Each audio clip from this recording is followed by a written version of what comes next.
আসসালামু আলাইকুম। আজকের এই ভিডিওতে অতি গুরুত্বপূর্ণ একটা বিষয় নিয়ে কথা বলব।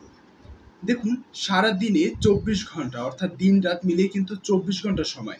এই ২৪ ঘন্টা সময় আপনি অতিবাহিত করেন, আমি অতিবাহিত করি বা আপনার দেখা সফল মানুষ তিনিও ওই ২৪ ঘন্টা অতিবাহিত করেন। অর্থাৎ প্রত্যেক মানুষের জন্যই রয়েছে কিন্তু ২৪ ঘন্টা দিন-রাত মিলিয়ে। সেক্ষেত্রে দেখা যায় কি দিন শেষে ২৪ ঘন্টা ব্যবহার করে কেউ সফল হচ্ছে, আবার ২৪ ঘন্টা সময় ব্যবহার করে কেউ কিছু করতে পারছে না। ওই ২৪ ঘন্টা সবার জন্যই কিন্তু থাকে। তাই আসুন আজকের এই ভিডিওতে আমরা জেনে নেব কিভাবে সময়কে কাজে লাগানো যায়। অর্থাৎ বলতে পারেন আজকের ভিডিওটা হবে টাইম ম্যানেজমেন্ট অথবা সময় ব্যবস্থাপনা, যেটাকে বাংলায় বলা হয়। অর্থাৎ সময় ব্যবস্থাপনার উপরে আজকের এই ভিডিওটা হতে চলছে। ভাবুন তো, আপনি যদি আপনার দিনের প্রতিটা সময় কাজে লাগাতে পারেন, তাহলে কত সহজেই আপনি অনেক কিছু অর্জন করতে পারবেন। শুধুমাত্র কোনো কিছু অর্জন করা নয়, আপনার শখ মিটাতে পারবেন, আবার দিন শেষে আপনি পরিবারকেও সময় দিতে পারবেন। অর্থাৎ সময় ব্যবস্থাপনা মানেই কোনো একটা কাজ শেষ করা নয়, সব কাজে ভারসাম্যপূর্ণ অবস্থান রাখা। অর্থাৎ আপনি কোনো একটা কাজ বেশি করবেন আর কোনো একটা কাজ কম করবেন এরকম কিন্তু নয়। অর্থাৎ সময় ব্যবস্থাপনাটা হবে আপনি যে কাজটি করবেন, অর্থাৎ যে কাজগুলো করবেন প্রত্যেকটা কাজে আপনার ভারসাম্য বজায় থাকবে। অর্থাৎ কোনোটা ১০০% আর কোনোটা হচ্ছে ১০%, আবার কোনোটা ১৫% এরকম হবে না। আপনি যদি করেন প্রতিটা ৮০% হবে। অর্থাৎ একটা ভারসাম্য অবস্থান বজায় থাকবে। সেটাই হবে সময় ব্যবস্থাপনার মূল উদ্দেশ্য। ভিডিওর এই অংশে আমি কিছু কার্যকরী পদক্ষেপ আলোচনা করব, যে কার্যকরী পদক্ষেপগুলো অনুসরণ করে আপনি সময় ব্যবস্থাপনা করতে পারবেন। নাম্বার ১, লক্ষ্য নির্ধারণ এবং কাজের অগ্রাধিকার দেওয়া।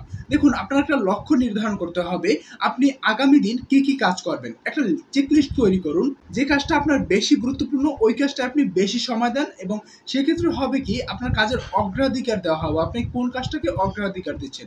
আপনার একদিনে ১৫টা কাজ থাকতে পারে, ১৫টা কাজই কিন্তু আপনার জন্য গুরুত্বপূর্ণ নাও হতে পারে। যদি ১৫টা কাজ গুরুত্বপূর্ণ হয়, দেখবেন কি তাহলে আরও ১৫টা কাজ আপনার সামনে আছে। অর্থাৎ ওই ১৫টার ভিতর থেকে ১৫টা গুরুত্বপূর্ণ, তাহলে ওই ১৫টা কাজ আপনাকে করতে হবে। আর যদি মোট আপনার কাজ হয়ে থাকে একদিনে ১৫টি, সেক্ষেত্রে আপনাকে আগে নির্ধারণ করতে হবে কোন কাজগুলো বেশি গুরুত্বপূর্ণ, সেই কাজগুলোকে আপনি বেশি অগ্রাধিকার দিন। দ্বিতীয়ত, সময়ের সঠিক ব্যবহার।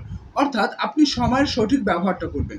দেখুন, আপনি বিভিন্ন সময় দিনের অনেকটা সময় হয় কি আমাদের যাতায়াতে চলে যায়। যারা ঢাকা শহর থাকেন তাদের কিন্তু অনেকটা সময় জ্যাম বলেন, তারপর যাতায়াতের জন্য ব্যবহার হয়।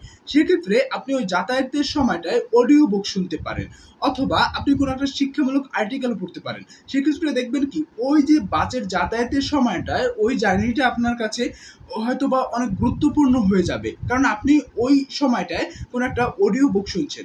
দেখবেন কি সব বই তো আপনি চাইলেই পড়তে পারবেন না, বিশ্বের যতগুলো বই আছে পড়তে পারবেন না।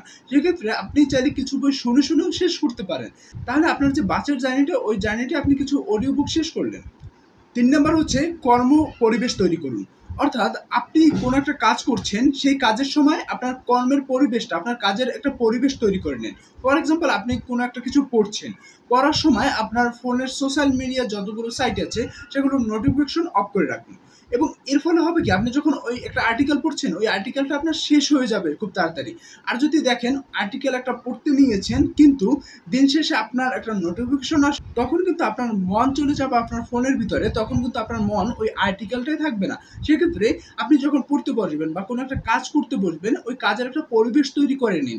সেক্ষেত্রে দেখা যাবে কি আপনি যে কাজের একটা পরিবেশ তৈরি করলে আপনার ওই কাজটার প্রতি মনোযোগ বাড়বে। আবার দেখবেন কি অনেক সময় স্টাডি মিউজিক আছে, ব্যাকগ্রাউন্ড যে মিউজিকটা থাকে যেটা মানুষ পড়ার সময় ব্যবহার করে, আমি ওইটা দেখেছিলাম, বেশ ইন্টারেস্টিং লাগে। আপনি সেটা প্লে করে আপনি পড়াশোনায় মনোযোগ দিতে পারেন, কারণ আপনাকে একরকম একটা সাউন্ড দিয়ে যাবে, ভালো লাগে আসলে বিষয়। ৪ নম্বর বিষয় হচ্ছে না বলতে শিখুন।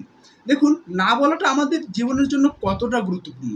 ধরুন আপনাকে কেউ একটা কোথাও যেতে বলছে, আপনি যদি হ্যাঁ বলে দেন, আপনার ওই কাজটা আপনার জন্য প্রয়োজন না, তারপর আপনি যদি হ্যাঁ বলেন, সেক্ষেত্রে আপনার সময়টা অর্থাৎ টাইমটা ওয়েস্ট হচ্ছে। বাট আপনি যদি তাকে না বলে দেন, তাহলে কিন্তু আপনার ওই সময়টা নষ্ট হবে না, ওই সময়টা আপনি অন্য একটা কাজ করতে পারবেন। তাই না বলতে শিখতে হবে আপনাকে। অর্থাৎ না বললে হবে কি, হয়তোবা আপনাকে যে অফারটি দিয়েছে যে ব্যক্তি, তার কাছে হয়তোবা একটু খারাপ লাগবে যে আমাকে একদম না করে দিল। বাট আপনি যদি সিস্টেম করে তাকে না বলে দেন, সেক্ষেত্রে আপনার ওই সময়টা আপনি আপনার কাজে ব্যবহার করতে পারবেন। ৫ নাম্বার বিষয় হচ্ছে বিশ্রাম এবং বিনোদন। হ্যাঁ, এখন বলতে পারেন আমি শুধুমাত্র সময় ব্যবস্থাপনা করব, আমি শুধুমাত্র কাজ করে যাব না। ভাই না, আপনি কাজ করে যাবেন না, কাজের ফাঁকে আপনার বিশ্রামের প্রয়োজন আছে বা আপনার বিনোদনেরও প্রয়োজন আছে। বিনোদনের জন্য মানুষ বিভিন্ন ওয়েজ ব্যবহার করে। দেখুন, আমি বিনোদনের জন্য আমি নিজস্বভাবে আমি বেশ নাটক দেখি। টেলিভিশন ড্রামা বলেন বা স্টেজ ড্রামা বলেন, এগুলো আমি দেখি বিনোদনের জন্য। আবার অনেক সময় মুভিও দেখা হয়। আমি আমার বিনোদনের জন্য এটা করি। আবার অনেকে করে কি বিনোদনের জন্য ক্রিকেট খেলা দেখে। আমি ক্রিকেট খেলা আমি অত দেখি না। কারণ আমি মনে করি যতক্ষণ আমি ওই ২ ঘন্টা ৩ ঘন্টা ক্রিকেট খেলা দেখব, ততক্ষণ আমি একটা যদি ড্রামা দেখি বা একটা নাটক দেখি বা একটা মুভি দেখি, সেটা আমার জন্য কাজে লাগবে। সেক্ষেত্রে আমি করি কি ওই সময়টা আমি এই সাইটে ব্যবহার করি। অর্থাৎ আমার বিনোদনের প্রয়োজন আছে। আপনিও ঠিক আপনার বিনোদনের মাধ্যমটা খুঁজে বের করুন। কোন মাধ্যমে আপনি বিনোদিত হচ্ছেন, সেই মাধ্যমটা খুঁজে বের করুন। আর অবশ্যই হ্যাঁ, রিলস দেখাকে আপনি বিনোদন নিবেন না দয়া করে। কারণ আপনি যদি ওইটা করেন, সেক্ষেত্রে আপনার কিন্তু মনোযোগটা ৩ সেকেন্ড, ৪ সেকেন্ড এবং ১৫ সেকেন্ডের বেশি থাকবে না কোনো একটা কাজে। দেখবেন কি রিলসগুলো ১৫ সেকেন্ড হয়ে থাকে তো। তাহলে সেক্ষেত্রে দেখা যাবে কি আপনি যখন রিলস একটা ১৫ সেকেন্ড দেখবেন, আপনার প্রতিটা কাজেই একটা হয়ে যাবে যে ১৫ সেকেন্ড পর ওটা আমি শিফট করে অন্য একটা কাজে যাব। সেক্ষেত্রে আমার একটা অনুরোধ থাকবে, রিলস দেখাকে আপনি বিনোদন হিসাবে নেবেন না। আপনি দীর্ঘমেয়াদী কিছু একটা দেখুন। হতে পারে আপনি কোনো একটা বড় একটা সিরিজ দেখেন। যেমন কিছুদিন আগে আমি দেখছিলাম মহাভারতের একটা সিরিজ এবং এর আগে আমি দেখছিলাম ইউসুফ জুলেখার একটা সিরিজ। এটা দীর্ঘমেয়াদী একটা সিরিজ। আর বর্তমানে একটা নাটক দেখতেছি দেনা পাওনা। এটাও একটা দীর্ঘমেয়াদী হবে মেবি সিরিজটা। অর্থাৎ দীর্ঘমেয়াদী একটা কিছু করুন, সেক্ষেত্রে আপনার মনোযোগটা দীর্ঘমেয়াদী প্রসেসিং হবে একটা। আপনি মনোযোগ দিতে পারবেন দীর্ঘমেয়াদীভাবে। বিনোদনের পার্ট গেল। এরপর হচ্ছে বিশ্রামেরও প্রয়োজন আছে। দেখুন, আপনি যদি ঠিক করে না ঘুমান, সেক্ষেত্রে দেখবেন কি পরের দিন আপনি ঠিকভাবে কাজ করতে পারবেন না। আপনার কোনো একটা কাজ করতে যাবেন, আপনার ঘুমে আসবে। দেখুন, অনেক সময় হয় কি একটা শ্রেণীকক্ষে দেখবেন কি কেউ একদম ঘুমিয়ে পড়ে। কারণ তাদের পর্যাপ্ত পরিমাণে ঘুমটা হয় না বিধায় তো তারা ওই ক্লাসটা অ্যাটেন্ড করে ঠিকই, বাট তারা ফিজিক্যালি ওখানে থাকলেও মেন্টালি ওখানে থাকে না। বিকজ তাদের চোখে মুখে ঘুম থাকে এবং তারা অনেক সময় ঘুমে ওরকম পড়েও যায়। এই ভিডিওতে আমি সময় ব্যবস্থাপনার ৫টি কৌশল আপনাদের কাছে শেয়ার করলাম। হয়তোবা আপনার কাছে মনে হচ্ছে না একদম সিম্পল, বাট এই কৌশলগুলো অর্থাৎ এই ৫টি কৌশল যদি আপনি আপনার সময় ব্যবস্থাপনার কাজে ইউজ করেন, তাহলে দেখবেন কি নিয়মিত একটু চর্চা করতে হবে আপনাকে। অর্থাৎ প্রতিদিন চর্চা করতে হবে। আপনার শুনে যেরকম একদম সহজ মনে হয়, কিন্তু এটা আপনি বাস্তবে করতে গেলে একটু কঠিন লাগবে। সেক্ষেত্রে একটু নিয়মিত নিজেকে ধরে রাখতে হবে এই ৫টি কৌশলের উপর। তো তাহলে এই ৫টি কৌশলের উপর যদি আপনি নিজেকে নিয়ন্ত্রণ করতে পারেন, তাহলে কিন্তু আপনার সময়টা আপনি সঠিকভাবে ব্যবস্থাপনা অর্থাৎ টাইম ম্যানেজমেন্টটা ঠিকভাবে আপনি করতে পারবেন। আশা করছি আজকের এই ভিডিওটি আপনার কাছে বেশ ভালো লেগেছে। আর আপনি এই যে কয়টি প্রয়োগ পদ্ধতি আপনার কাছে বললাম, এই পদ্ধতিগুলো আপনি আপনার জীবনে প্রয়োগ করে দেখুন। তাহলে আপনার যদি এরপরে কোনো প্রশ্ন থাকে এই বিষয়ে, তাহলে কিন্তু কমেন্টে জানাতে পারেন। আর আমার এই চ্যানেলটি সাবস্ক্রাইব করতে ভুলবেন না। আর আগামী দিন নতুন একটা শিক্ষামূলক ভিডিও নিয়ে হাজির হওয়ার চেষ্টা করব। সকলে সুস্থ এবং নিরাপদে থাকুন। আল্লাহ হাফেজ।